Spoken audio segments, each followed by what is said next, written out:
There's a harbour in Italy where the people who've lived there their whole lives will tell you something strange. When they were young and they stepped off the ferry, they had to step down onto the pier. Down, like off a curb. And now, decades later, they step up. The pier didn't sink. The water didn't change. The ground itself rose up to meet them, slowly, over years, a few centimetres at a time, until the relationship between the land and the sea had quietly rearranged itself while everyone was busy living their lives. That's the town of Pozzuoli, just west of Naples. And the thing lifting the ground under it is one of the strangest, oldest, most watched pieces of earth on the planet. I find this place genuinely hard to stop thinking about, and I'll tell you why as we go, but the short version is this. Most of the dramatic things in nature happen fast. A wave breaks, lightning strikes, a rock falls. This place does the opposite. It moves on a timescale so slow that you could stand on it your entire life and never feel it shift, and yet over a few decades it can lift an entire coastline up out of the sea, or let it sink back down again. The Italians have a word for this slow breathing of the earth, and we'll get to it. For now, I just want you to sit with the image. A town on a bay, with a volcano underneath it, and the ground going up and down like the chest of something sleeping. The Romans built holiday resorts here, right on top of it, because they loved the warm springs. The Greeks before them decided this was the actual gateway to the underworld, and honestly, once you've smelled the place, you understand why. There's a mountain near the coast that didn't exist 500 years ago. It grew out of flat ground in about a week, and right now, today, the ground is rising again. The earthquakes are coming a little more often than they used to, and roughly 500,000 people are going about their evenings directly on top of all of it. Cooking dinner, walking the dog, sleeping, so that's where we're headed tonight. Not in any particular rush. I want to wander through the whole of it, the way you'd wander through the place itself, if you had no schedule and a good pair of shoes, the myths the ancients told about it, the Roman party town that's now underwater, the science of how a volcano works when it doesn't even bother to have a mountain, the journalists and the geologists and the ordinary people who've spent their lives reading the moods of the ground. And yes, the headline stuff too, the breaking point everyone's writing about, which is real, but which is also a lot calmer and a lot more interesting than the headlines make it sound. If you like this sort of thing, the slow deep dives, you might as well subscribe so the next one finds you. No pressure. Settle in. We've got a lot of quiet ground to cover, and none of it is going anywhere in a hurry. So let's start with that word I promised you. The Italians call this phenomenon bradycism. It comes from Greek and it just means slow movement, which is about as honest as a scientific term ever gets. No drama in the name at all. It's not earthquake or eruption. It's slow movement, because that's exactly what it is. The ground goes up. Then sometimes years or decades later, the ground comes back down. Up and down, over and over on a clock that doesn't care even slightly about human attention spans. What makes Campi Flegrei special, and Campi Flegrei is the name of this whole volcanic area, is that the bradycism here is just relentless. Since 2005, the ground in the middle of it has risen by something like 140 centimetres. That's getting on for the height of a 10-year-old kid, except it's the entire landscape that's gone up by that much. The roads, the houses, the harbour, the lot. And it's still going. At the moment it's creeping up at roughly a centimetre a month, which sounds like nothing. It is nothing on any given Tuesday. But a centimetre a month, kept up for 20 years, is how you end up lifting a town. The harbour is my favourite illustration of this, because it's so wonderfully practical and unglamorous.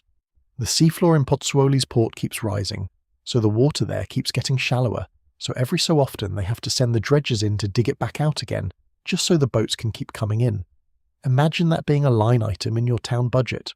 Not repair the pier, just the seabed came up again, please send money. There are old boats down there that ended up properly stranded sitting in long grass on ground that used to be underwater, because the sea quietly retreated from beneath them and never came back. And here's the bit that always gets me. For a long time, people genuinely thought the sea was the thing doing the moving. That makes total sense, right? You watch the waterline pull back from the shore over the years, and the obvious conclusion is that the sea is dropping. The water's leaving. It takes a real shift in your head to land on the truth, which is that the sea is staying exactly where it always was, more or less, and it's the land that's heaving itself upward. One of the journalists we'll meet later put it perfectly. Either the sea had subsided, she said, or the earth had risen, and it was the earth. There's something almost tidal about it when you zoom out far enough. Not tidal in timing, obviously, nothing that regular, but that same sense of a thing breathing, inflating and deflating. Geologists actually use those exact words, inflation and deflation, the way you'd talk about lungs. The land here inflates for a while, then it deflates, then it inflates again, and the people who live on top of it have learned, over a very long time, to live with a floor that doesn't quite stay still. Because that's the other thing. This is not new. We are not the first generation to notice this. People have been watching the ground move around here for 2,000 years and writing it down, which makes Campi Flegrei one of the longest-running ground deformation records anywhere on Earth. The Romans saw it. There are royal documents from the 1500s where land that rose up out of the sea got formally handed over to the town because, well, it was new land. It had to belong to somebody. The whole place has been quietly keeping a diary of its own movements for longer than most countries have existed. And the single best entry in that diary, the most beautiful accidental record of all of it, is a handful of old marble columns standing in the middle of Pozzuoli, which is where I want to go next because honestly they might be my favourite thing in this entire story. I should give you a sense of the geography too, just so the whole thing sits properly in your mind. Campi Flegrei isn't off in some remote wilderness. It's right on the edge of Naples, one of the big, busy, gloriously chaotic cities of southern Italy. If you stand in the middle of the caldera and look east, the sprawl of Naples runs right up to you and over the rim. Look the other way and there's the bay, the islands, the open sea. So this isn't a volcano with a polite buffer of empty land around it. It's a volcano with a metropolis sitting on its lap. The town of Pozzuoli, our harbour town, is essentially a western suburb of Naples that happens to sit at the dead centre of one of Europe's most significant volcanic systems. People commute through it.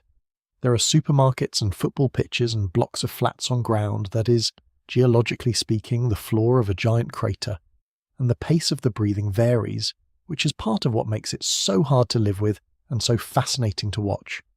Right now it's gentle, that centimetre or so a month. But in the worst stretches of the past it's gone far faster, the ground heaving up by several centimetres in a single month, fast enough that you could almost watch the cracks open in the walls. The land doesn't rise smoothly either.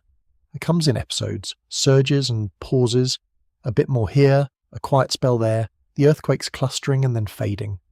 It's less like a steady inflation and more like uneven, restless breathing, the kind you do when you're not quite asleep, which given everything else about this place feels about right. Right in the heart of Pozzuoli, a few steps from the port, there's a Roman ruin with 3 tall marble columns still standing. For the longest time everyone called it the Temple of Serapis, after a statue of the Egyptian god Serapis that turned up there. Turns out it wasn't a temple at all. It was a macellum, which is the rather less romantic Roman word for a market hall. A posh covered market. So the grandest, most scientifically famous building in the area is, when you get down to it, an old shopping centre. I love that. No notes. But forget the name, because the columns are the thing. If you walk up to them and look about 3 or 4 metres off the ground, partway up the marble, you'll see a band of holes, little burrows drilled into the stone, and those holes weren't made by a tool or by weather. They were made by clams, specifically by a kind of marine mollusk that bores into rock when it's underwater, which means, at some point, the bottom third of these columns was standing in the open air, perfectly fine, while the middle third was submerged in seawater long enough for sea creatures to move in and start drilling, and the top third was above the water again. Sit with what that actually tells you. These columns were built on dry land by the Romans. Then the ground sank slowly, century after century, until the whole lower section of the marketplace had gone down below sea level, and the sea moved in over it. The columns stood there underwater for hundreds of years, getting quietly colonised by clams up to a height of about 6 metres. And then the ground rose back up again, and lifted them clean out of the sea, holes and all, back into the daylight where we can stand and look at them now. The marble remembers the whole trip. Down into the water, a long stay, and back up. It's a tide gauge that happens to be 2,000 years old and nobody designed it to be 1, which I love. This is the bit that genuinely delights me about Campi Flegrei. Nobody set out to measure the ground here. There was no project, no funding, no committee. A market got built, the earth did its slow-breathing thing, some clams got involved, and the result is one of the most elegant pieces of evidence in the history of geology, just sitting there in a town square. Accidental science. The best kind. And it became proper, capital science too, because of a man called Charles Lyell. He'd become one of the founding figures of modern geology, a Scotsman, writing in the early 1800s. Lyell was trying to convince everyone of a then radical idea, which is that the Earth changes gradually, through slow processes acting over enormous stretches of time, rather than through sudden one-off catastrophes. And he needed proof, real proof. He needed a clear, undeniable example of the ground moving a long way, slowly, in the recent past. He found it in these columns. The bored marble of Pozzuoli ended up as the frontispiece illustration of his great work, the picture at the very front of the book. The clam holes became, in a quiet way, one of the images that helped build the modern understanding of how our planet works. From the record in those columns and the wider evidence around them, you can actually trace the up and down. The ground here had sunk something like 11 metres below, where it started by around the year 1000. Then it turned around and rose roughly 12 metres by 1538, which is a staggering amount of movement, when you remember nobody felt any of it happen day to day. It was all slow, all Bradycism, the land just breathing on its 1,000-year schedule, and a few columns standing patiently in the middle of it the whole time, keeping the receipts. Now, the year 1538 I just mentioned is going to come back later, because something fairly dramatic happened at the end of all that rising. But before we get to mountains being born overnight, I want to talk about why the ancient people who lived here decided this whole stretch of coast was the literal front door to the land of the dead. Because they had their reasons, and the reasons are better than you'd think. What gets me about Lyell using these columns is the timing of it, historically. In the early 1800s, the whole question of how old the Earth was, and how it changed, was genuinely up for grabs, fiercely argued. There was a camp that thought the planet's features were shaped by sudden, violent, one-off catastrophes, and another that thought it was all slow, gradual, ordinary processes piling up over unimaginable spans of time. And this scruffy old market hall in Pozzuoli, with its clamboard columns, turned out to be a near-perfect piece of evidence for the slow and gradual side. Here was ground that had demonstrably moved a huge distance, down into the sea and back up again, not in one cataclysm but over long stretches, slowly enough that the columns stayed standing the entire time. You couldn't ask for a cleaner illustration of the Earth quietly remodelling itself without drama. The columns helped tip an argument that shaped how we understand the whole planet, and they did it just by standing there in a square being slowly drilled by mollusks. I think that's a lovely thing for an old shopping centre to have achieved. The name itself is a clue. Campi Flegrae comes from the Greek for burning fields, the Phlegraean fields. That's what the ancient Greeks who settled this coast called it, and it wasn't poetic license. The ground actually does smoke in places. There are spots where steam hisses up out of cracks, where the soil is hot to the touch, where pools of mud bubble away like a pot somebody forgot on the stove. If you'd never heard of volcanoes, never had the concept explained to you, and you walked into a landscape that was visibly steaming and reeking of sulphur, you'd come to some fairly dramatic conclusions too. And the conclusion they came to was that this was where the world of the living ran out and the world of the dead began. The centrepiece of all this was a lake called Avernus. It sits in an old volcanic crater, very still, very deep, ringed by hills, and it had a reputation. The Greeks called it aornos, which means birdless, because the story went that any bird that tried to fly across it would drop dead out of the air. Now, the wonderful thing is that this was probably true, or true enough. The lake sits on a volcanic system, and volcanic ground leaks carbon dioxide. Carbon dioxide is heavier than air, so it can pool in low, still spots, in a layer right above the water. A bird flying low across the surface could genuinely fly straight into a pocket of gas with no oxygen in it, and simply fall. The myth wasn't superstition floating free of reality. It was people observing something real and frightening, and reaching for the only explanation they had. Birds die here. The air itself is hostile. This must be a place where life is not welcome, therefore, the dead. So Lake Avernus became, in the Roman imagination, one of the actual entrances to the underworld, to Hades. Virgil, the great Roman poet, set a whole chunk of his epic The Aeneid right here. In Book 6, the hero Aeneas needs to go down into the land of the dead to speak with his father's ghost, and the way in, the door he uses, is here at Avernus, guided by a priestess called the Cumaean Sibyl. The Sibyl is worth a moment because her cave is still there. Near the old Greek city of Cumaea, there's a long passage carved into the soft volcanic rock, a tunnel with a strange trapezoidal shape, running back into the hillside. This, by tradition, is where the Sibyl sat and delivered her prophecies, speaking for the god Apollo. People came from all over the ancient world to ask her questions about their future, and here's a detail I genuinely love. People still go. There's a writer who visited not long ago and described reaching the end of the tunnel to find a little crowd of modern Neapolitans who'd come to put their questions to the oracle. The Sibyl, of course, said nothing, because she hasn't been there for a couple of thousand years. But the fact that people still turn up to ask tells you something lovely about how deep this place gets into the human imagination. We've been coming here with our questions for a very, very long time. Then there's Solfatara, which the Romans flat out named the Forum Vulcani. The marketplace of Vulcan, the god of fire and the forge. It's a wide, shallow crater that to this day steams and bubbles and stinks of sulphur. Fumaroles, which are just vents where volcanic gas escapes, hiss away around the edges. Mud pots plop and gloop. If you wanted to convince an ancient person that a god ran a smithy underground, you couldn't build a better stage set. The whole area is dotted with these little theatrical proofs of the underworld, each one a real volcanic feature dressed up in a story. And I don't think we should be smug about the myths, honestly. The ancients were doing exactly what we do. They were reading the signals the ground gave off and building the best model they could to explain them. They didn't have the word fumarole or carbon dioxide, so they had Vulcan and Hades and a birdless lake. We've swapped the gods for gas flux meters and seismometers, which are admittedly more accurate, but the basic human activity is identical. Stand on strange ground. Notice what it does. Try to understand it. They were the first people to monitor Campi Flegrei. They just used myths instead of instruments. There's a detail about the Sibyl's cave that I keep turning over, because it's the kind of thing where the myth and the geology shake hands.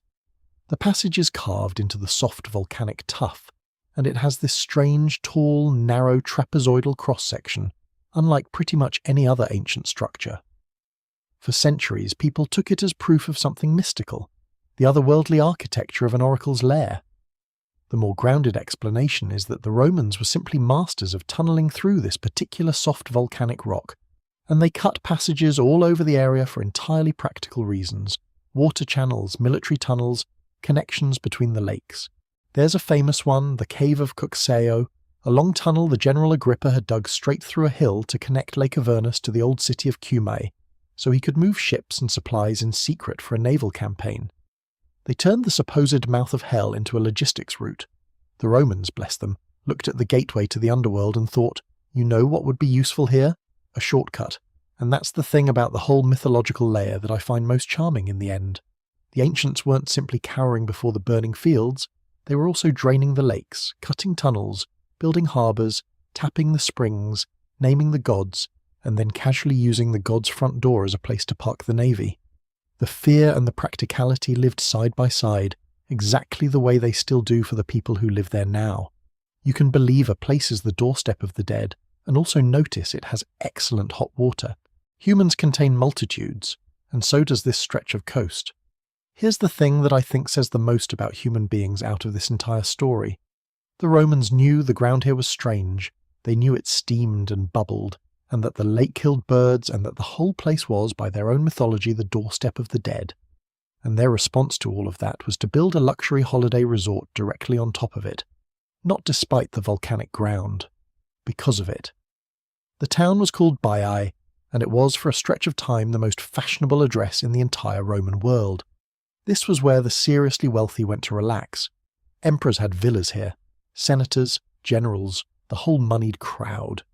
It had got a reputation as a place of pleasure and, depending on which grumpy Roman moralist you read, a place of fairly spectacular decadence too. People wrote disapproving letters about the goings-on at Baiae the way people now write disapproving things about certain party islands. If Rome was the office, Baiae was the long weekend nobody talks about on Monday. And the whole reason it existed was the heat. The same volcanic system that makes the ground breathe also makes it warm. There's hot water down there, naturally heated, and the Romans were absolute masters of plumbing and bathing, so they tapped into it.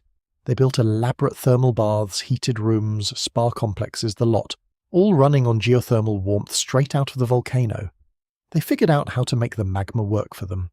The thing the Greeks had treated as the entrance to hell, the Romans turned into a hot tub. There's something so completely human about that I can barely stand it. There's a particular irony I keep circling back to, though. Remember the Brady Schism, the slow up and down of the ground. Baiae got caught on the downstroke. Over the centuries after Rome fell, this stretch of coast sank. The same slow breathing we've been talking about, and the sea came in over the old resort. So a good chunk of Baiae is now underwater.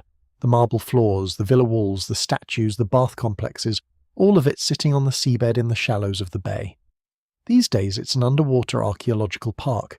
You can put on a snorkel or a scuba kit and swim over the streets of a Roman pleasure town, looking down at mosaics through a few meters of green water, the playground of the emperors drowned by the same volcano that warmed their baths. The area was packed with this stuff. There's Portus Julius, a Roman naval harbour that the General Agrippa had built, partly by connecting up the lakes with channels, including Lake Avernus, the supposed mouth of hell, which they cheerfully turned into a working naval base. There's the Piscina Mirabilis, which means, roughly, the wonderful pool, an absolutely vast underground cistern carved out to hold fresh water for the Roman fleet. It's this huge cathedral-like space held up by rows of pillars, cool and echoey, and it was, basically, a giant water tank. The engineering all through this region was extraordinary, and it was all built in casual coexistence with a volcano that everyone knew was there. So when people today ask, in slightly scandalized tones, how on earth can 500,000 people choose to live on top of an active volcano, I always think, well, we've been doing it here for well over 2,000 years, and for most of that time we did it on purpose because the volcano was useful. The Romans didn't run from this ground. They sank their wealthiest, most pleasure-loving town right into it, drew warm water up out of it, and built temples and baths and harbours all over it. The land here has always been generous. Warm springs, rich volcanic soil, a gorgeous bay. The catch, the thing that's always sitting underneath the generosity, is that every so often the same forces that heat your bathwater do something a great deal more abrupt. And in 1538, after the longest of pauses, that's exactly what happened. Since we're down by the water and talking about Baiae sinking, I want to linger there a bit longer, because the underwater part of this story is one of the most quietly magical things in the whole region, and it deserves more than a passing mention. When the ground sank over the centuries after Rome and the sea crept in over the old resort, it didn't smash everything to pieces. It just covered it. Gently, slowly, the way the Brady Schism does everything. So what's down there now in the shallow water of the bay isn't really a ruin in the way we usually picture ruins. It's more like a town that someone carefully lowered into an aquarium. There are streets you can follow. There are the floors of villas with their mosaic patterns still laid out, fish drifting over the tiles. There are statues, some still standing where they stood, some recovered and replaced with copies so diverse can see them in their original spots. There are the walls of bath complexes, the foundations of grand houses, columns lying where they fell, all of it under a few meters of green Mediterranean water, dappled with light. I think there's something almost unbearably poignant about it. This was the most glamorous town in the Roman world, the place emperors came to misbehave, all that wealth and pleasure and showing off, and the same slow geological breath that warmed their baths eventually drew the whole thing down under the sea, so quietly that there was never a single dramatic moment of destruction. No Pompeii-style catastrophe to remember it by. It just went down, inch by inch, decade by decade, until it was gone from the land and only the fish knew where it was. The volcano didn't destroy Baiae in anger. It absorbed it, patiently, the way it's absorbed and lifted and dropped this whole coastline over and over. You can visit it. There's an underwater archaeological park and you can snorkel over the shallower parts, or dive the deeper ones, swimming above the drowned streets like a very slow, very respectful ghost. People describe it as eerie and beautiful in equal measure, the boundary between history and myth getting genuinely blurry down there. And it's all just more evidence, isn't it, of the same single fact this entire place keeps repeating in different ways.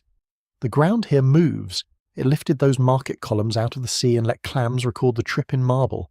It dropped this pleasure town under the waves and let the fish move in, up and down, give and take on its 1,000-year clock, completely indifferent to whether we're building temples or holiday villas or modern apartment blocks on top of it.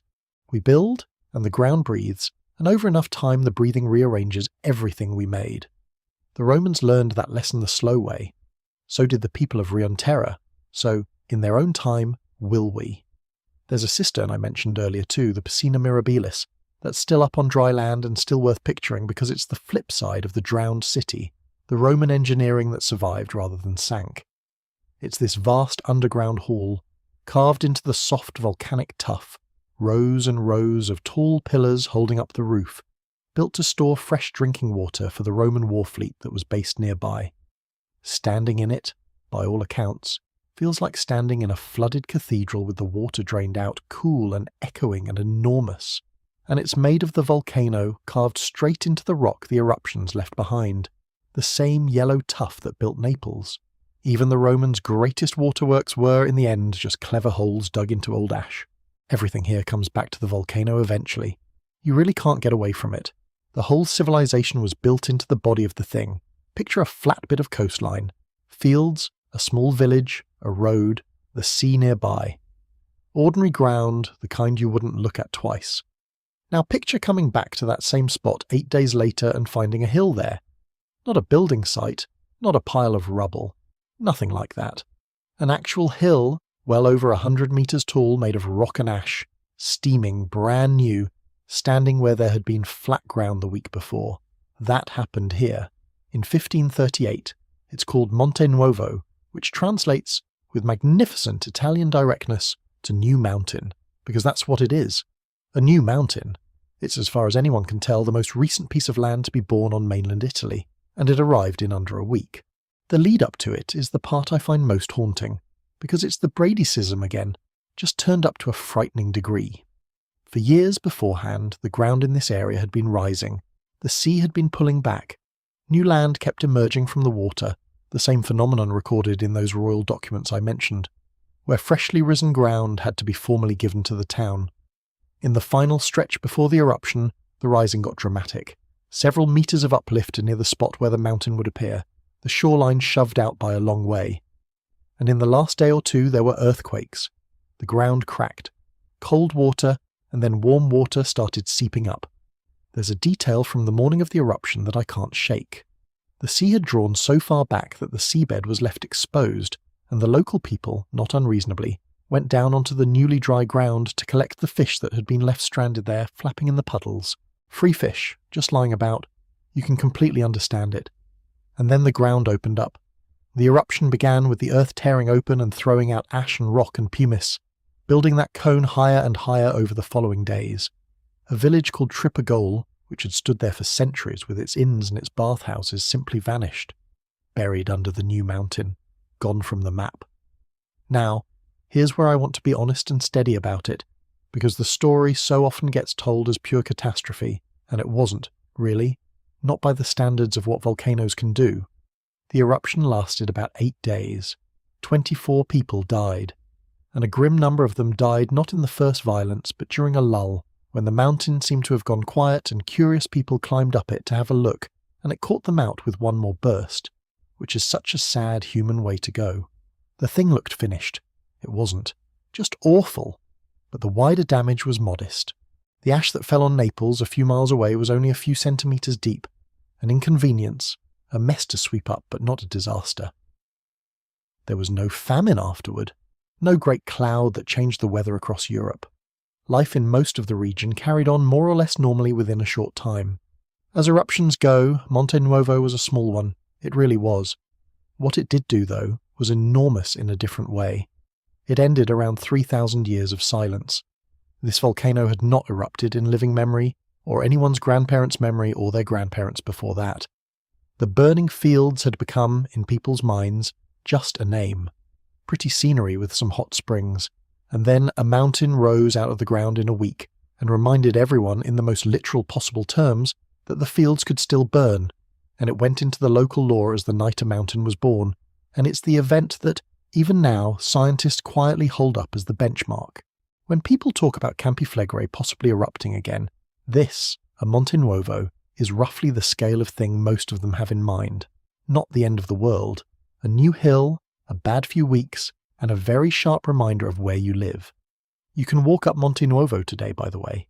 It's a nature reserve now, green and overgrown and peaceful, about a half-hour stroll to the top, standing on a mountain that is younger than printed books, that arrived inside a single human lifetime, is one of the stranger quiet experiences you can have.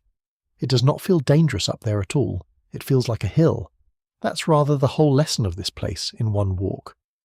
There's a quieter side to the 1538 story that I think deserves a moment too, because it's easy to make it all noise and drama and forget the slow part underneath.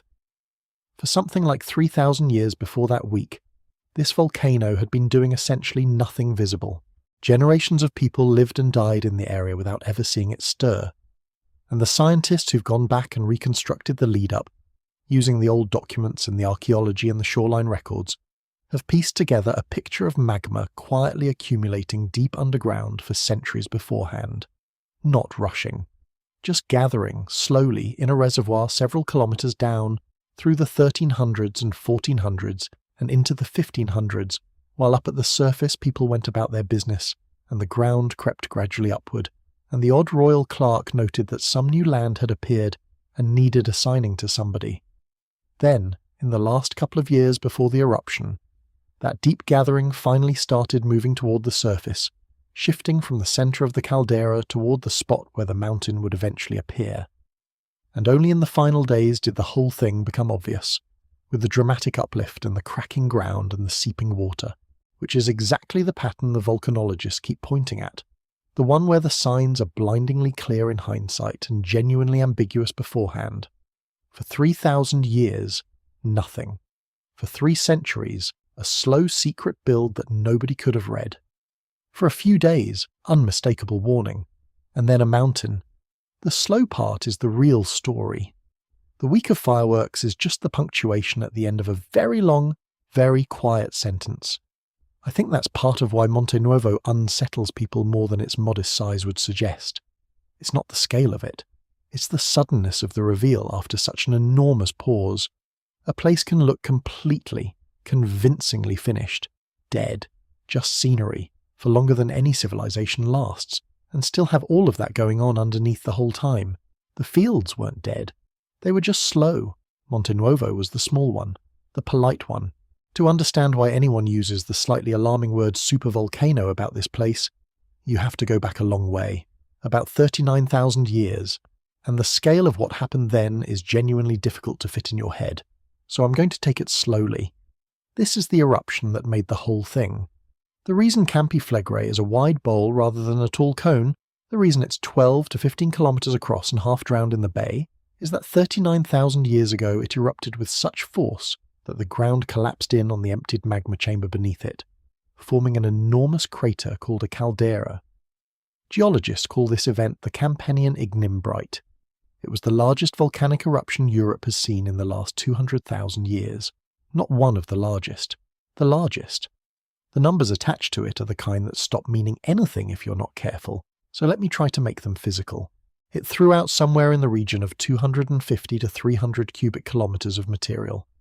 Pyroclastic flows, which are those avalanches of superheated gas and ashen rock that race along the ground at the speed of a car, poured out across the landscape and were powerful enough to sweep up and over ridges more than a kilometre high.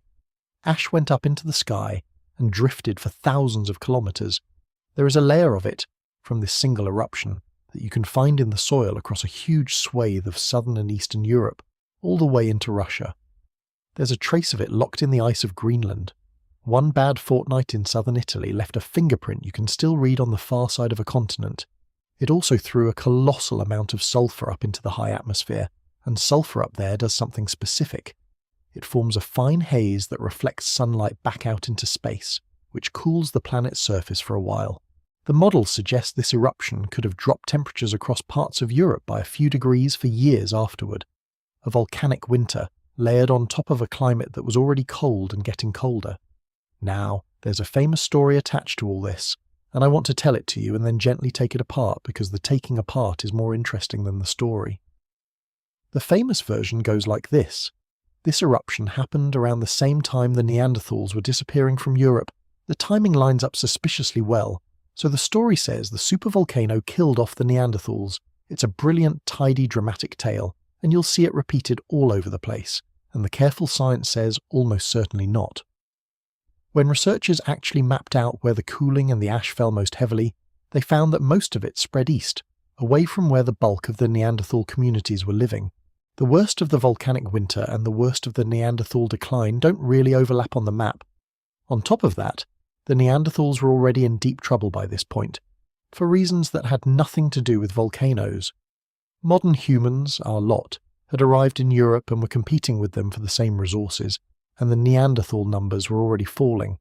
So the honest verdict from the people who've studied it most closely is that the eruption wasn't the cause.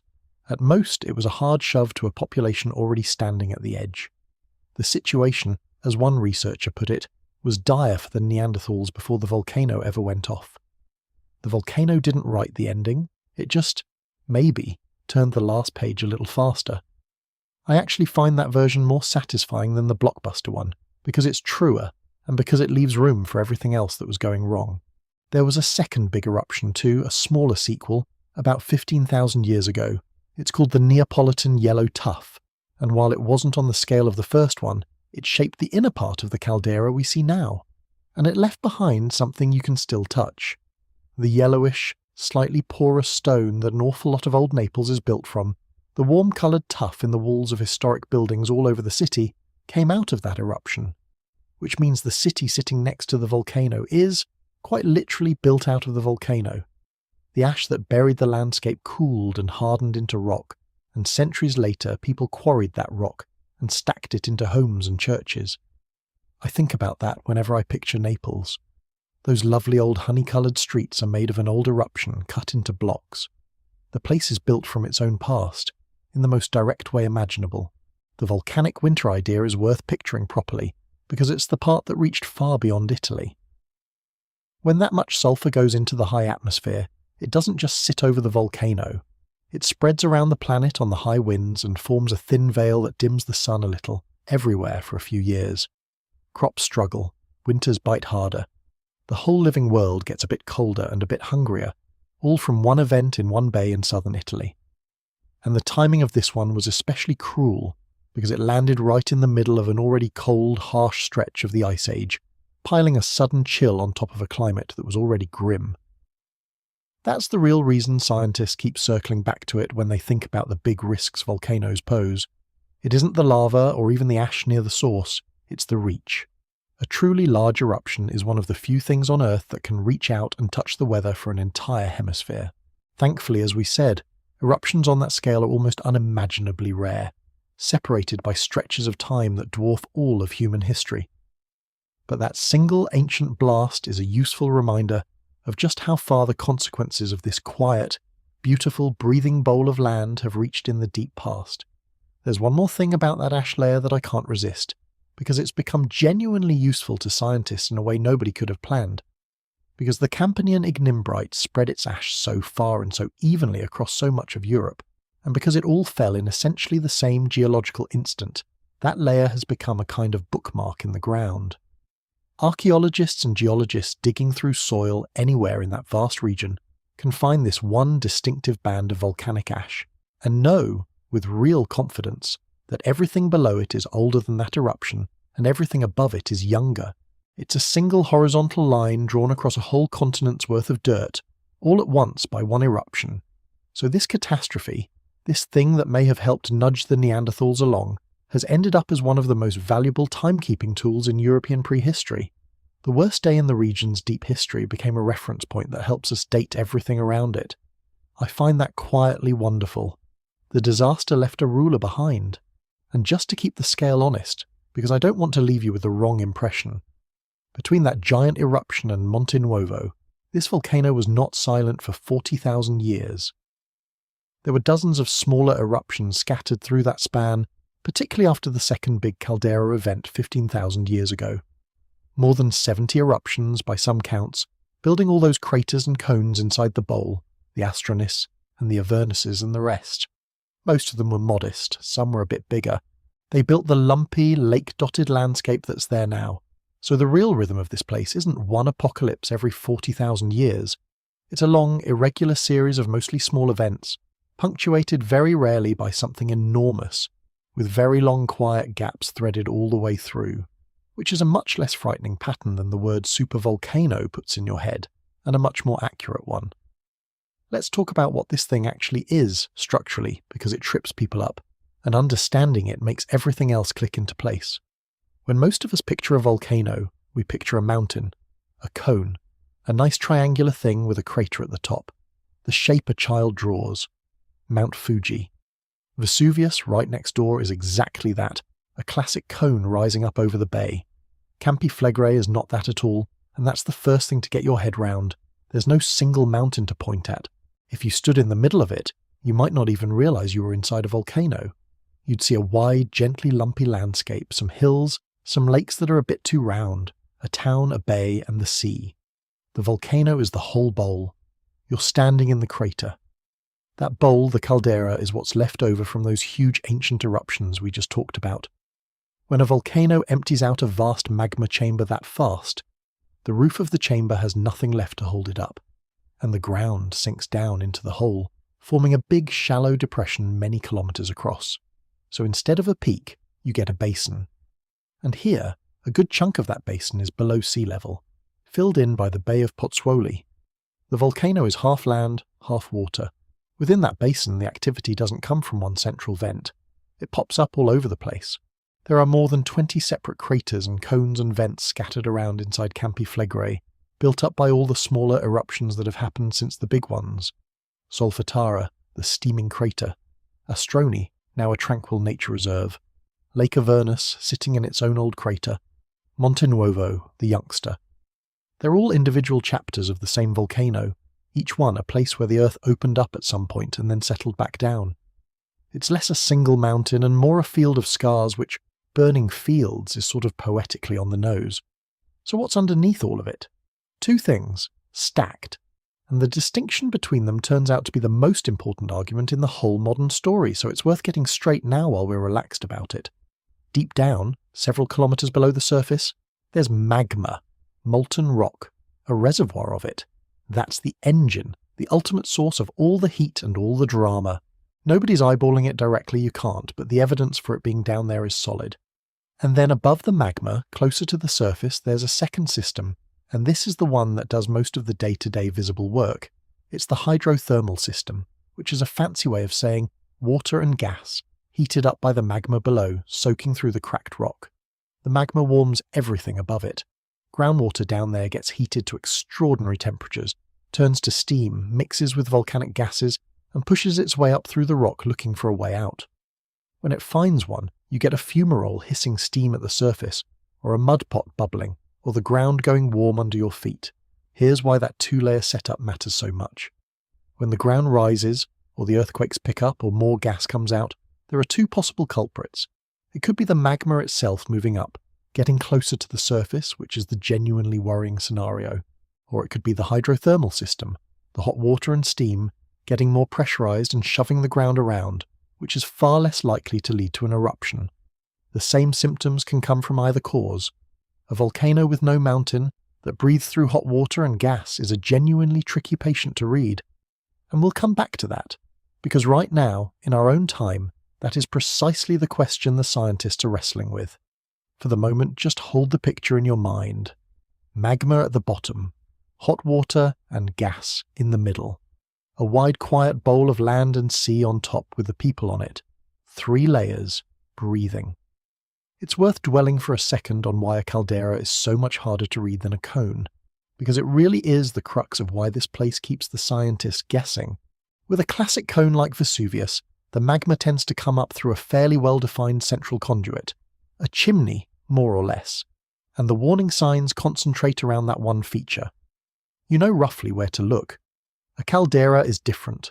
The plumbing is spread out, fractured, complicated, with magma and hot water finding their way through a whole network of cracks across a huge area. The ground can bulge in one spot, and the gas can vent in another, and the earthquakes can cluster somewhere else again. There's no single chimney to watch.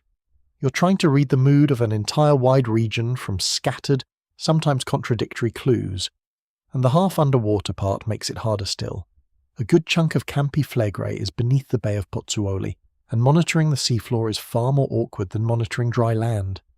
So even with all the instruments in the world, there are parts of this volcano that are genuinely difficult to keep eyes on, none of which is cause for alarm exactly. It's just an honest description of why this particular volcano is one of the trickier patients in the whole of geology, and why the experts are so careful and so hedged in what they say.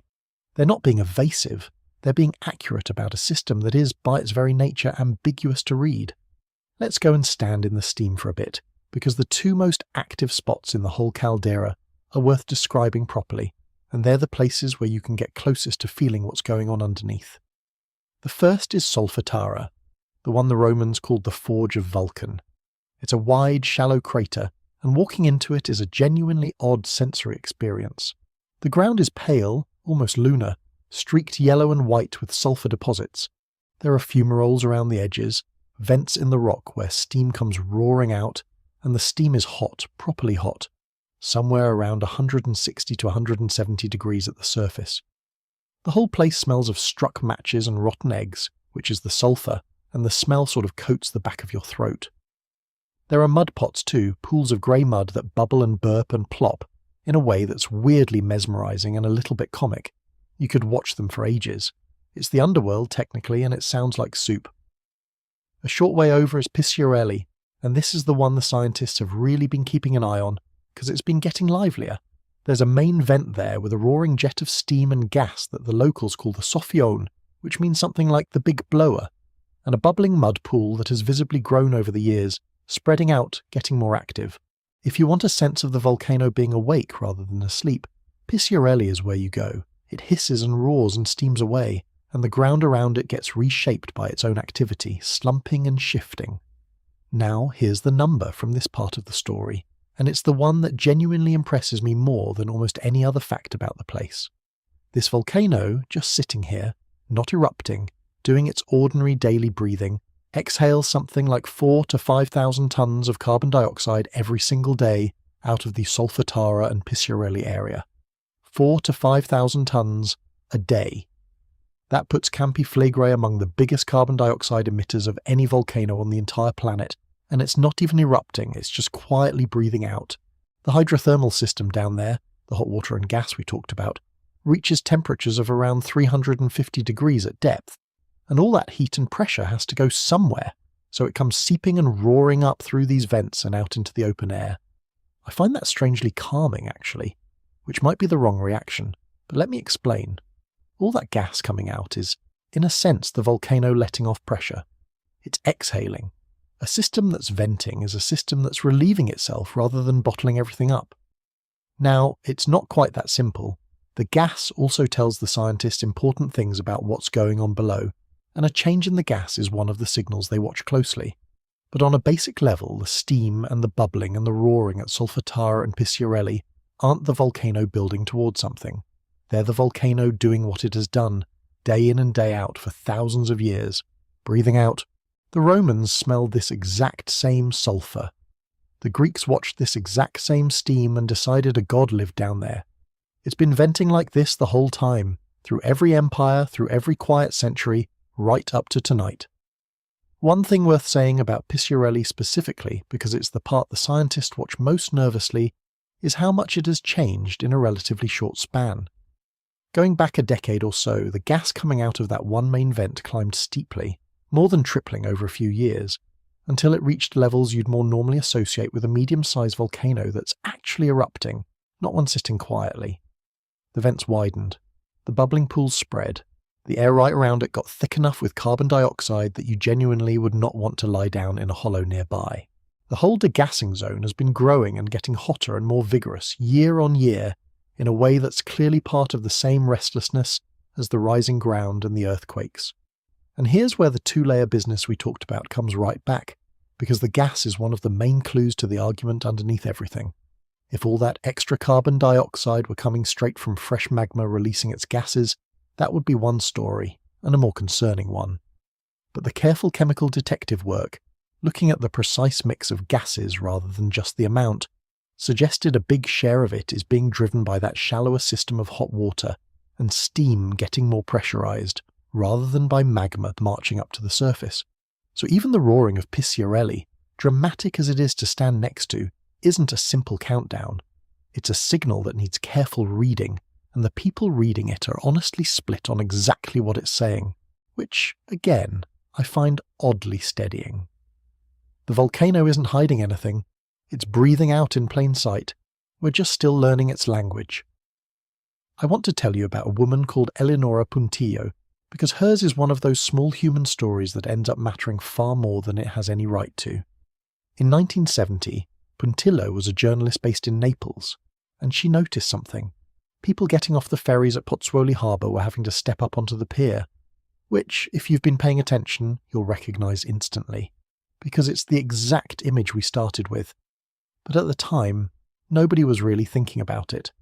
It was just a slightly awkward step that had crept in over the years. Puntillo, though, had the kind of mind that snags on things like that. Either the sea had subsided, she reasoned, or the earth had risen. So she went and investigated. She talked to local residents and they confirmed it. The ground had indeed come up, buildings had cracked, things were shifting, and what she found genuinely surprised her, which is that the scientists weren't really on it. The likely cause was the caldera, the volcano, part of which sits directly under that harbour, and yet there wasn't much serious monitoring going on. So she did her homework. She knew about 1538, about Monte Nuovo, about how the ground had risen and the earthquakes had come right before a mountain was born. She joined the dots, and she published a piece with a headline I think is just perfect, both as journalism and as poetry. "The sea retreats, the volcano boils," reminding everyone in plain language that this had happened before, and that the ground rising under their feet was not a quirk of the tide but a stirring of the thing underneath. What I love about this is that it's the columns all over again, it's the clams in the marble. Once more, the most important early observation about the volcano came not from an instrument or a lab, but from an ordinary person paying close attention to the ground and what it was doing.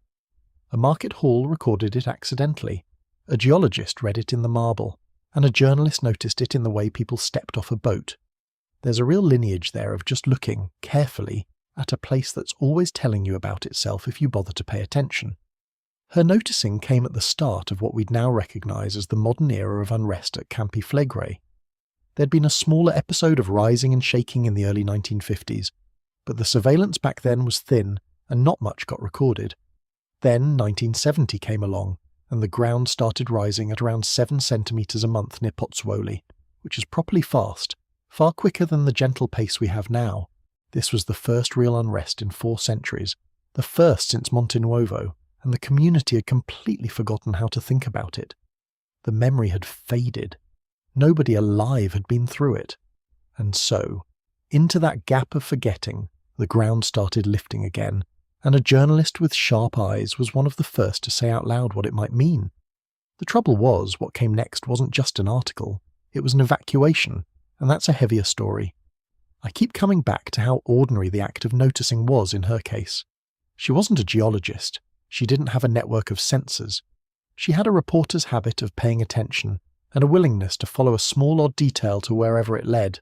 The step up onto the pier, that was the whole thread she pulled, and it unravelled into a reminder for an entire region that had half forgotten that the ground beneath them had history and might be writing a new chapter. There's a real lesson buried in that about how often the important thing is just looking properly at what's in front of you, especially in a place that's constantly, quietly telling you about itself. The columns did it in marble, the Romans did it with their gods and their tunnels, and a journalist did it with a headline. The land keeps a record, and every so often somebody bothers to read it. There's a part of Pozzuoli called Rione Terra. It's the oldest bit, the ancient heart of the town, a hilltop district sitting right above the harbour, with layers of history stacked up in it going back to the Greeks and Romans, medieval streets built on top of older streets built on top of older ones still. People had lived there continuously for a very, very long time. Working-class families, generations deep, who'd built whole lives inside those walls.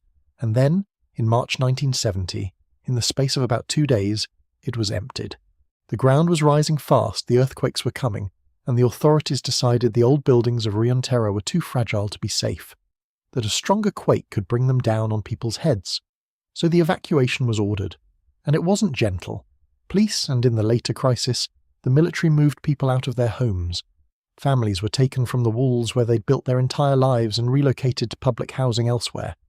In 2 days, a neighborhood that had been lived in for thousands of years became a ghost town. Quiet streets, empty windows, doors shut on rooms where people had been eating dinner the week before. Here's the detail that I find genuinely sad, and that says so much about this whole place. No eruption came. The ground rose, the town shook, everyone left, and then the volcano settled back down and did nothing. And the people of Rayon Terra never moved back. It's been more than 50 years. The district sat empty for decades. Eventually parts of it got restored and turned into a heritage site, something for tourists to wander through, admiring the beautiful old buildings and the layered ruins underneath. But the community that lived there is gone. Most of the original residents simply grew old and died while waiting to be allowed home.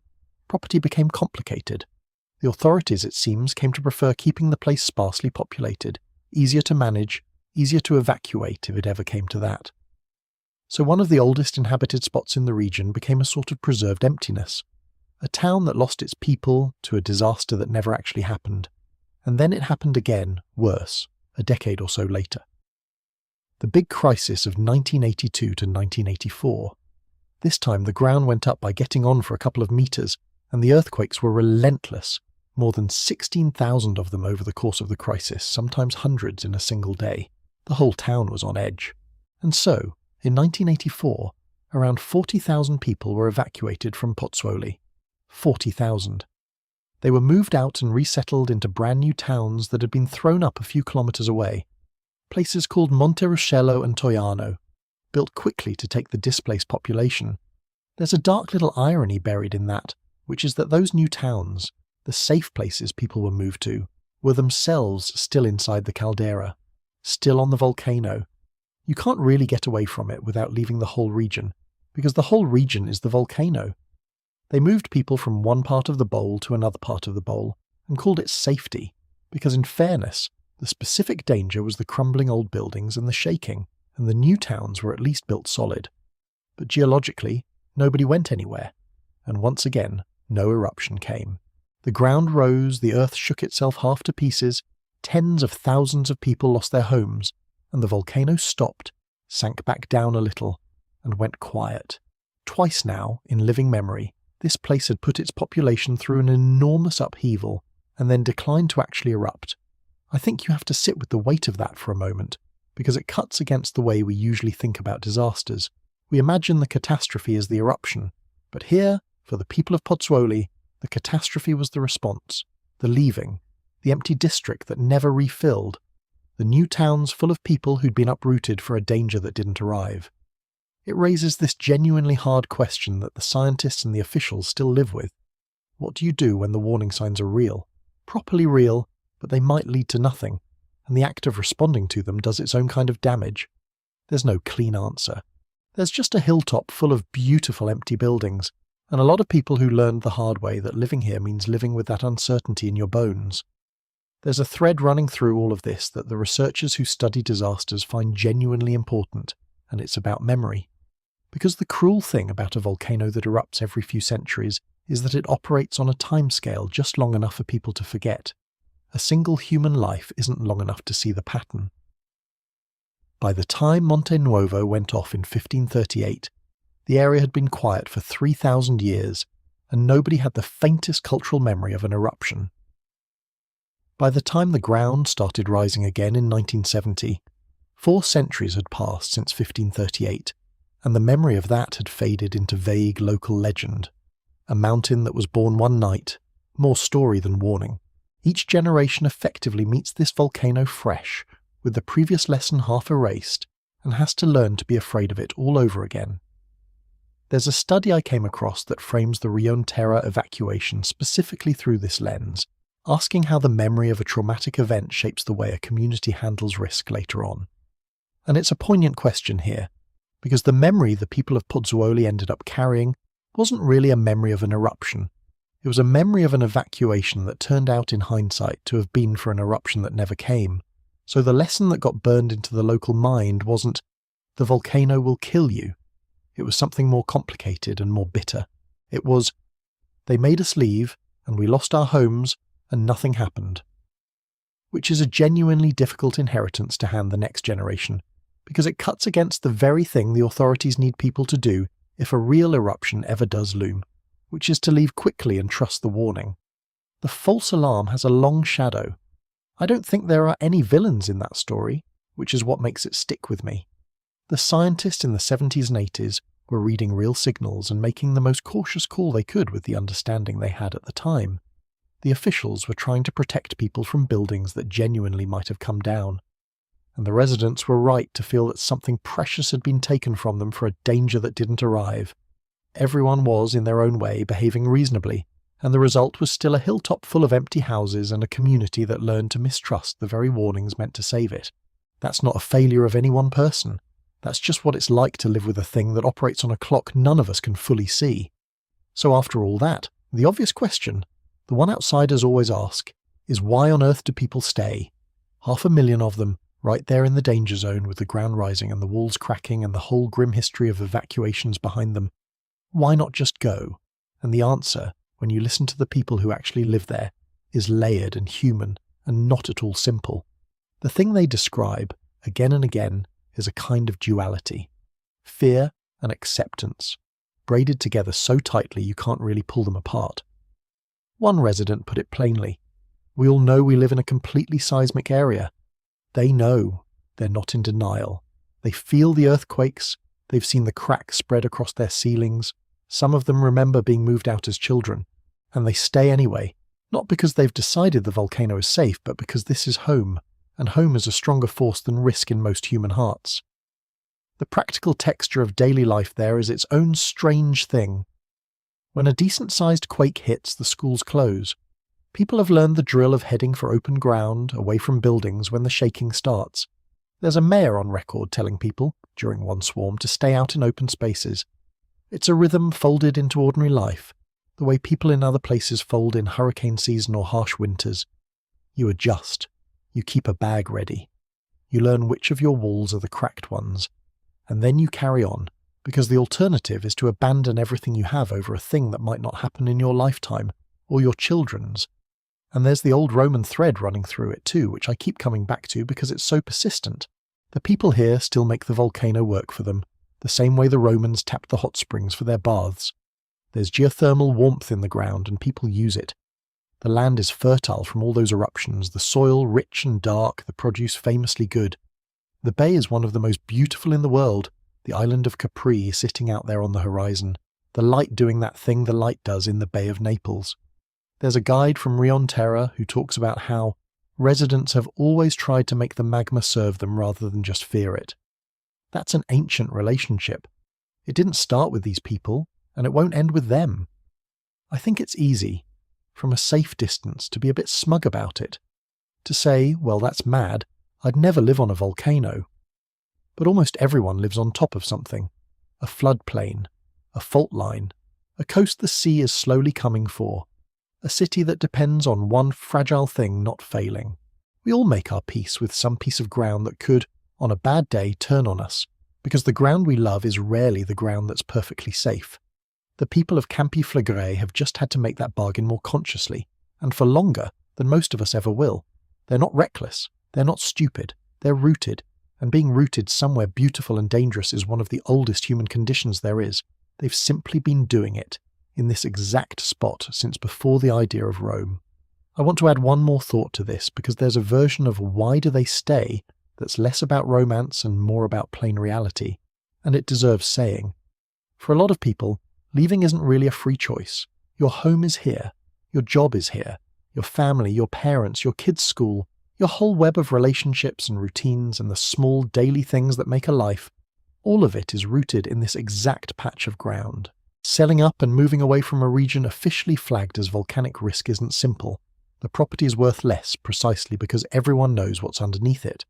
So, just move is the kind of advice that's easy to give and very hard to take, especially if you're not wealthy. Many of the people on top of this volcano are there for the same unglamorous reasons most of us are wherever we are. It's where the life already is, and uprooting a life is enormously expensive in every sense, money and otherwise, and there's a generational layer to it that I find moving. The older people remember the evacuations of the 70s and 80s, Remember being moved out. Remember the false alarm and the cost of it. The younger ones have grown up with the earthquakes as background noise, a thing that happens like weather.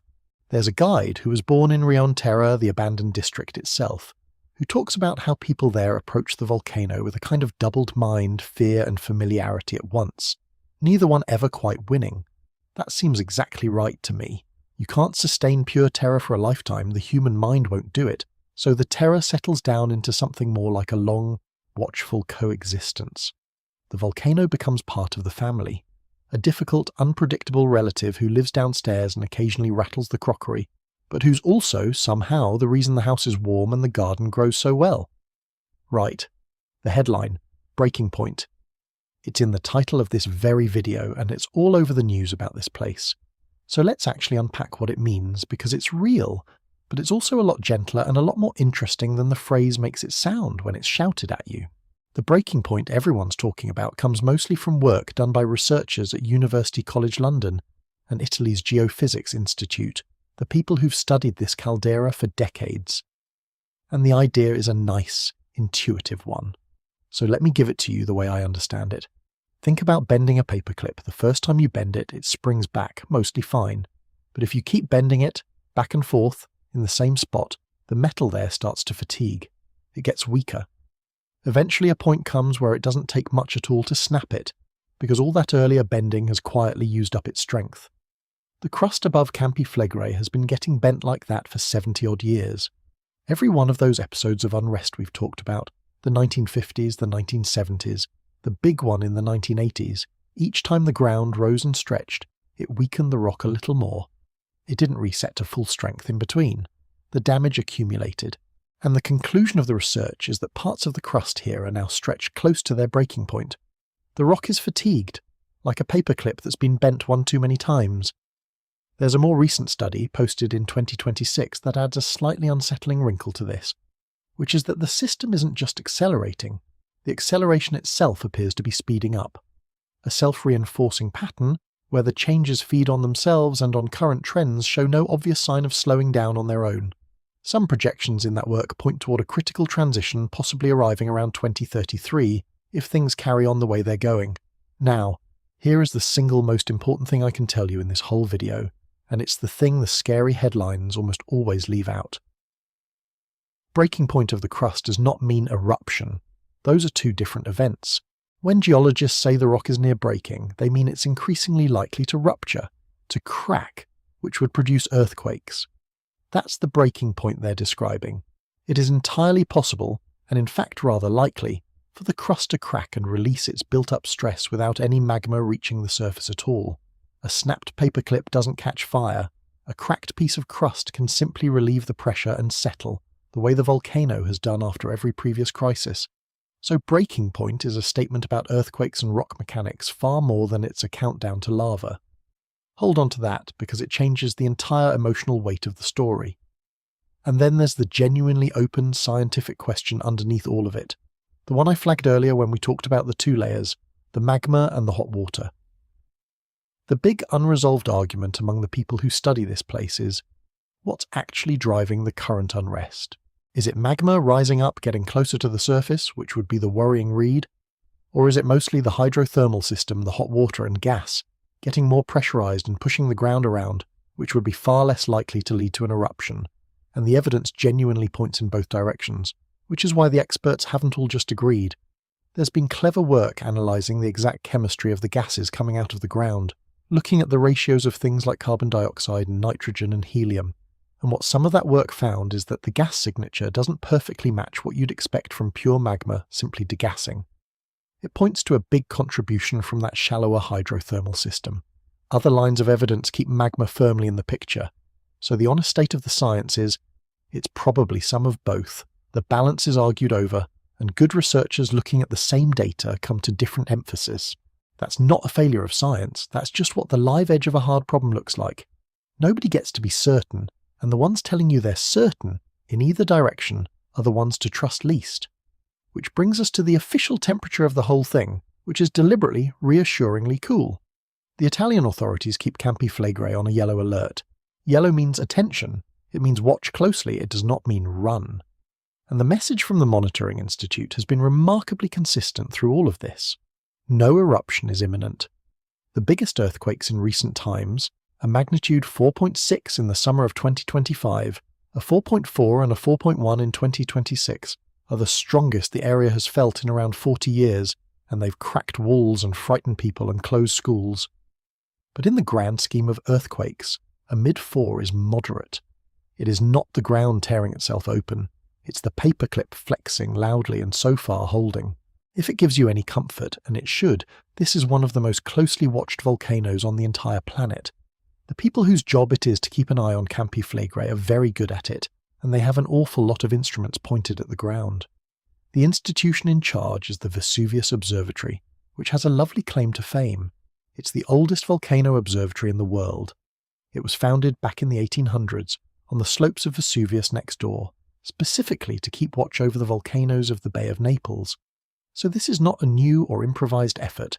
There is an unbroken tradition of professional volcano watching here, going back the better part of 2 centuries, and it's now run by Italy's National Geophysics Institute with a genuinely impressive array of modern tools.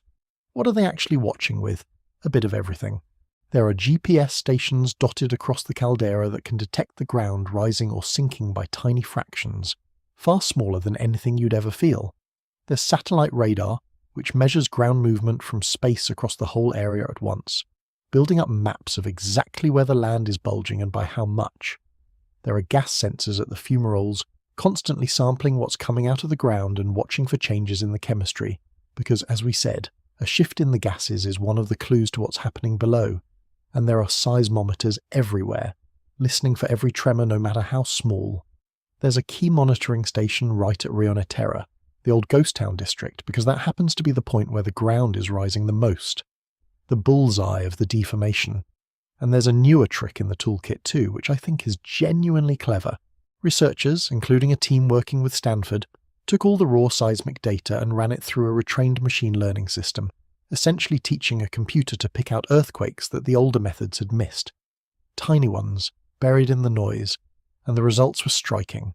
Over a recent few-year stretch, the number of detected earthquakes jumped from around 12,000 to more than 54,000. The quakes were always happening. The ground was always whispering. We just hadn't been able to hear the quietest of it before.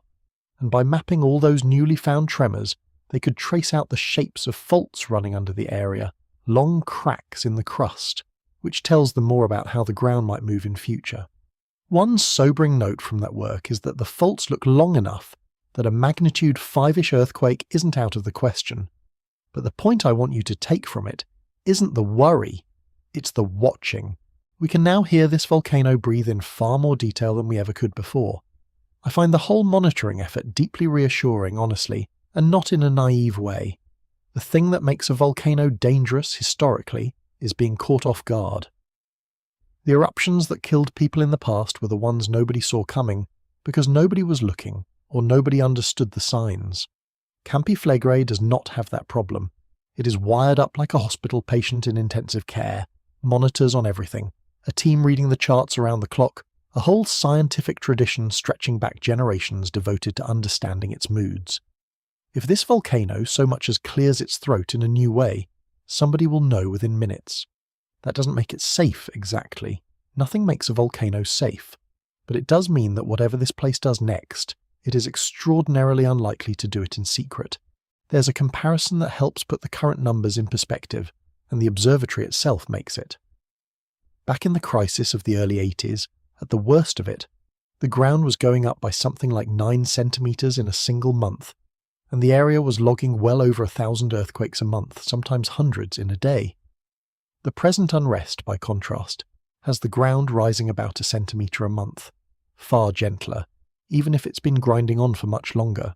So when you hear that the recent quakes are the strongest in 40 years, which is true and does matter, it's worth holding it alongside the fact that the overall pace of the rising is markedly slower than the genuinely frightening crisis people lived through in the 80s. The biggest single jolts are bigger now. The overall heave of the land is slower. Both things are true at once, and that combination is part of what makes this episode so hard to categorize. It doesn't map neatly onto the last big scare, it's its own thing. I'll be honest, The more I read about the monitoring effort, the more the dominant feeling isn't fear, it's a kind of respect. There are people who have devoted entire careers to understanding the moods of this one volcano. There are instruments measuring movements smaller than the width of a coin's edge, from space. There are machine learning systems pulling tens of thousands of whispered earthquakes out of what used to look like silence. The sheer density of attention pointed at this caldera is extraordinary, and it exists for one fundamentally hopeful reason, which is that the way you keep people safe from a volcano is by understanding it better than it can surprise you. We're not there fully, nobody ever is, but we are closer here than almost anywhere on Earth. Let's deal with the number in the title, the 3 million, because it's true, but it needs unpacking, and the unpacking is actually the calming part. The way the authorities have carved up the risk is into zones, and the zones matter enormously, because they're not all the same kind of danger. The inner one is the red zone. This is the area that would be in the path of pyroclastic flows, those fast, superheated avalanches of gas and ash, if a serious eruption happened. And because there is no surviving a pyroclastic flow, no sheltering in place, no riding it out, the only protection for the red zone is to not be there. Evacuation in advance, full stop. The red zone covers the towns sitting right on the caldera, Pozzuoli, Bacoli, Monte di Procida, Quarto, and a string of districts on the western edge of Naples itself. And the number of people living inside it is roughly 500,000, for whom the plan, in the worst case, is simply this: leave, completely, before it happens. Around that is the yellow zone. This is the area that wouldn't get the pyroclastic flows but would get the ashfall, potentially a lot of it, heavy enough to collapse roofs and choke transport and contaminate water. The yellow zone holds even more people, well over 800,000. And then beyond that, the wider metropolitan area of Naples, around 3 million people in total, is close enough that a major eruption's ash and disruption could reach them in some form. So that's where the 3 million comes from. It's not everyone sitting in the blast radius. It's roughly that 500,000 in the zone of true evacuation, several 100,000 more under the threat of serious ashfall, and a few million in the broad surrounding region that an eruption would touch and disrupt. Those are very different situations, and lumping them into one scary figure obscures more than it reveals. The honest picture is layered, like everything else about this place. There's a real plan for all this and money behind it. In 2024, the Italian government set aside around 500 million euros, partly to reinforce buildings against the earthquakes, which is the immediate everyday danger, and partly to develop the mass evacuation planning. The evacuation scheme uses a system of twinning, where each town and district in the red zone is paired up in advance with a specific host region, somewhere else in Italy, so that if the order ever comes, people know where they're meant to go, and somewhere is ready to receive them. It's an enormous logistical puzzle, moving that many people out of a dense coastal region quickly and in order, and nobody pretends it's easy. Evacuating that many people fast is one of the genuinely hard, unsolved problems hanging over the whole region. But the plan exists, it's funded, it's rehearsed, and it gets updated. And the scenario the planners actually plan around is worth knowing, because it's not the monster. They are explicitly not designing for a repeat of the 39,000-year-ago catastrophe. That would be like designing your house to survive a direct asteroid strike. Technically conceivable, practically pointless. Instead, the benchmark, realistic worst plausible case they use is something on the scale of the largest eruption of the last 5,000 years here, a more moderate explosive event, the kind of thing that's actually within the realm of what this volcano does on human timescales. Something a bit bigger than Monte Nuovo, perhaps, but in that family. A serious local emergency, not the end of Europe. Planning for the plausible rather than the apocalyptic is, I'd argue, a sign of people being sensible rather than panicked. The plan is big and serious precisely because the people running it are careful, not because the catastrophe is near. There's a human dimension to the planning that I think gets lost when you just talk about zones and numbers, and it's the everyday stuff, the building reinforcement, that actually matters most right now. Because here's the honest truth about the present moment. The realistic danger to ordinary people in Pozzuoli today isn't a pyroclastic flow, it's a wall. The earthquakes that come with the Bradesiism are moderate, but the buildings in this dense old town weren't all built to shrug off repeated shaking, and a cracked, fatigued building in a magnitude 4 quake is a genuine, immediate hazard in a way the distant possibility of an eruption simply isn't. So a big slice of that government money and a big slice of the actual day-to-day risk management is about something quite unglamorous. Checking buildings, strengthening them, working out which ones are vulnerable. The dramatic headline is the supervolcano. The real, present, practical job is structural engineering on apartment blocks. I find that contrast quietly telling.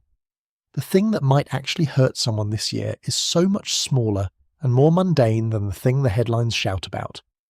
And the planners genuinely wrestle with the lesson of the past, the one we talked about with Rian Terror, the cost of a false alarm.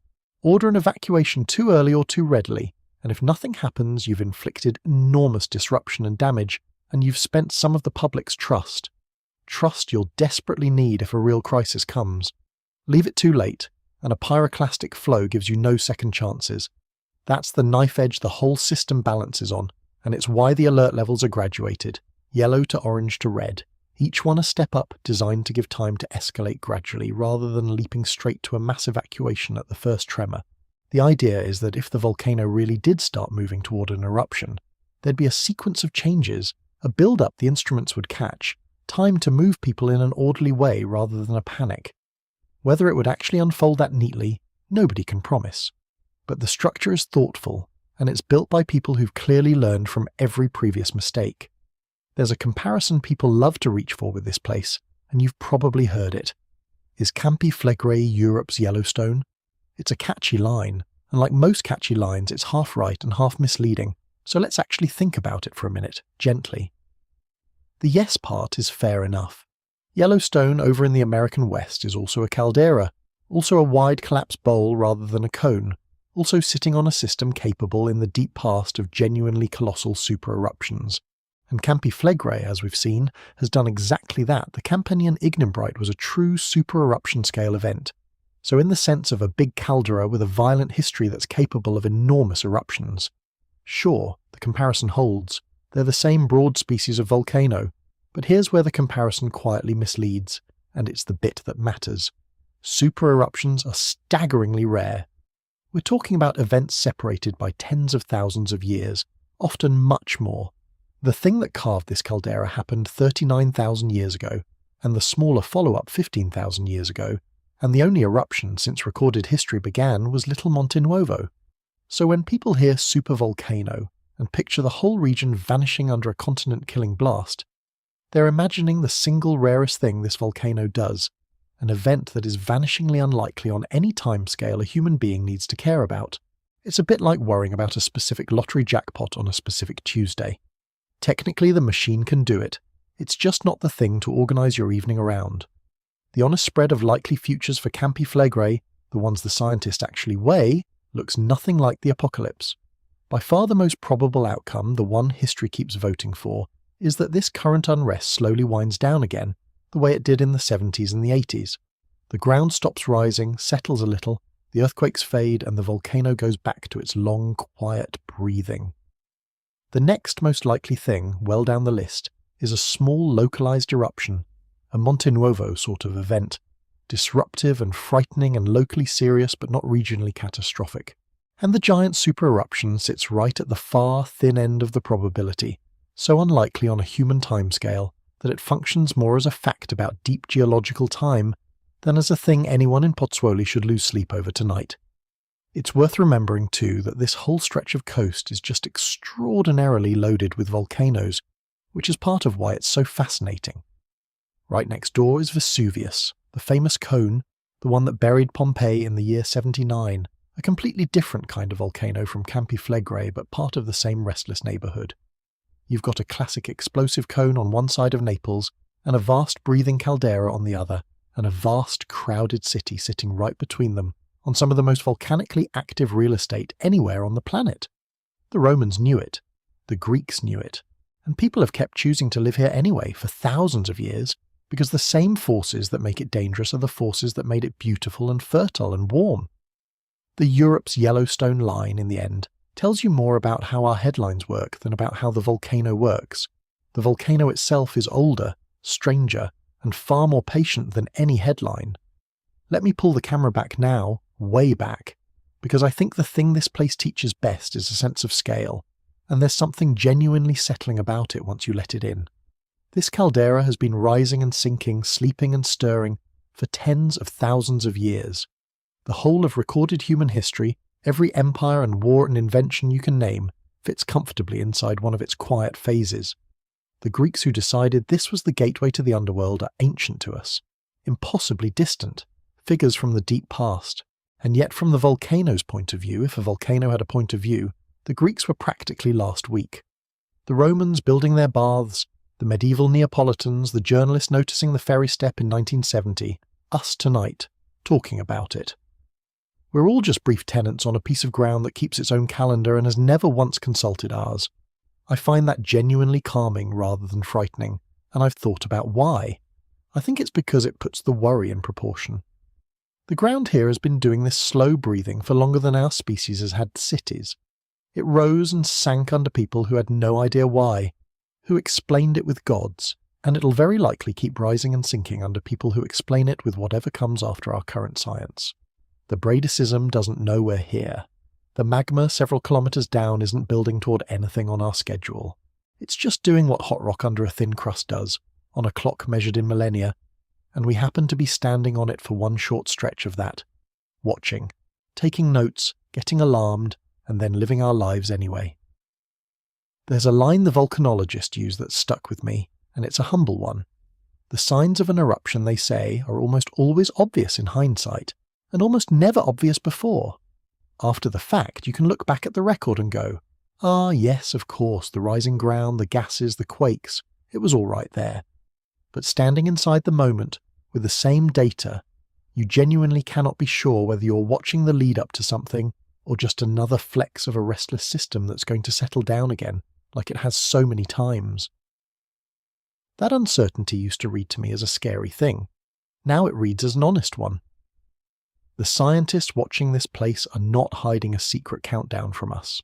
They're standing in exactly the same fog we are, just with much better instruments, looking at a system that has always been hard to read and being truthful about how hard it is. And underneath all the worry and the headlines and the breaking points, there's just this beautiful, contradictory place. A death trap and a paradise in the same breath. The doorway to the underworld and a resort town. A supervolcano and a quiet bay where, on a clear evening, you can see Capri sitting out on the horizon and the light goes gold over the water. A handful of old columns with clam holes in them, patiently keeping a record nobody asked them to keep. A new mountain you can walk up in half an hour. People asleep tonight on ground that's a centimetre higher than it was last month, and who will in all likelihood wake up tomorrow to a perfectly ordinary morning, because that, far more than catastrophe, is what this volcano mostly does. It mostly just breathes and lets people live. And maybe that's the gentlest way to hold all of it.